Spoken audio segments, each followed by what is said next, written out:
Good afternoon, and welcome to another ironic introduction to another video. Now, I want to comment on these Act 6 Chapter 1 class and rarity gates because I recognize that a lot of people are really concerned about these, but I realize my perspective as a new player is going to be very different from people who've been playing this game for a long time. I'm pretty sure that the very few amount of subscribers I have are newer players, and so I want to put my 2 cents in, and I want to make it quick because I think that for the most part, these are something I'm not even concerned about. I will put a link into my kind of like long-ish rant about why I think new players shouldn't be concerned about the state of endgame. But generally speaking, I'm going to make a related video, but I look at Marvel Contest of Champions as a form of an MMO, a massive multiplayer online game, very similar to like an MMORPG where you build up your strength, you build up your skills, and you tackle content, right?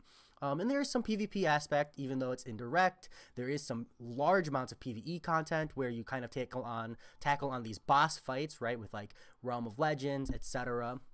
And to me, the thing is that this is a free-to-play game, right? And you can say lots of people will. I recognize that. But at the end of the day, a large portion of the pool of players who play this game are free to play.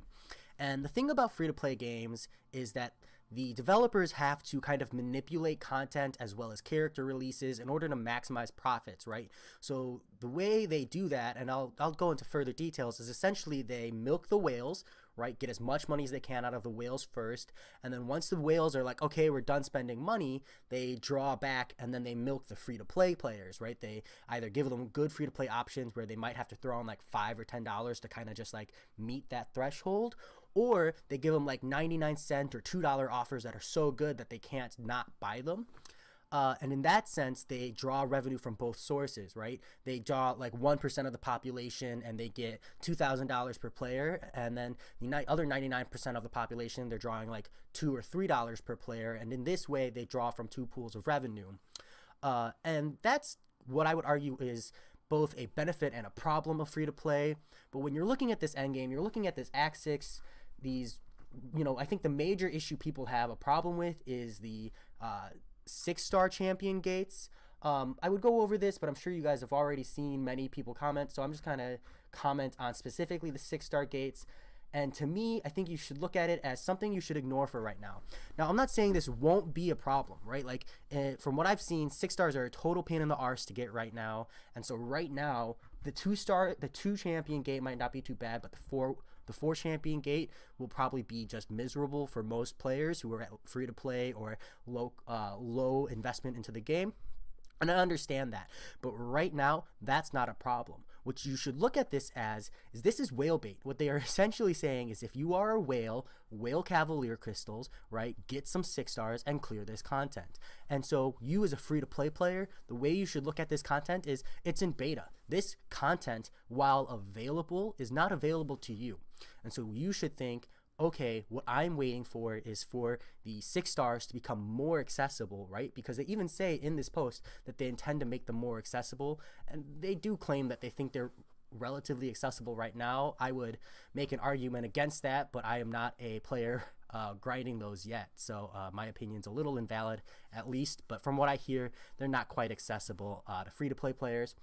But what will determine whether or not this is a problem or not is whether or not, Act 6 Quest 1 gives 6-star champions. They could release another difficulty of like Realm of Legends, where like right now it gives 4 stars, but if they release another difficulty that gives 5 stars and another difficulty that gives 6 stars, right? Like, and especially if it's predetermined 6 stars. So you're like, I know I can go get these 3 6 stars by clearing this content. And then let's say those 3 6 stars are relatively good for clearing content, right? Like make them like Captain America, Hawkeye, nothing amazing, but still good enough to bring into content because they have value and are like okay, right? You don't need them to be amazing in order to bring them into a quest line. It will make it harder than having like a strong pool, but at least you'll have that pool to play with in the first place. And so if we see those kinds of additions of like accessibility to at least like okay tier 6 stars, then this 4 or more 6-star champion gate isn't as bad. So the real question is, where will the game be 3 to 6 months from now, right? If they actually don't bring that gating of 6 stars down, then we have a problem as players. As a player base, we look at that and say, okay, now there's a struggle. But you should really look at this as say, okay, this is beta. This is for whales. This is something, unless you actually have that pool already that I can ignore, you can go and you can clear, the easier portions of it. If you do have at least a couple 6 stars, right, or the 5 stars to clear, you can just get the base completion, right? You can do all of the quests and get the base completion reward just by bringing your standard team. There are no gates besides the 5-star gate that you have to worry about. So that being said, I think that mindset really affects the way you look at this. And I'm not saying this isn't frustrating, but this is a part of a free-to-play game, right? They need to scale it up. Otherwise, there is no value in having those higher stars, right? Because it's exactly the way people look at Archangel. A common ideology about Archangel is you just have a 4-star Archangel, awaken him, dump a bunch of signature stones into him, and then you never even bother with a 5-star Archangel because your 4-star does everything you need it to. That is something I've heard from more than one YouTuber when watching gameplay videos. And if there's no incentive to level up a 5-star Archangel, that even though that champion is very powerful, that champion is essentially a dead champion in your pool. And Kabam doesn't want that. They want you to value those 5 and 6 stars more, as they are a higher tier rating. I do think some balance between the champions is necessary. I think some guaranteed champions is necessary.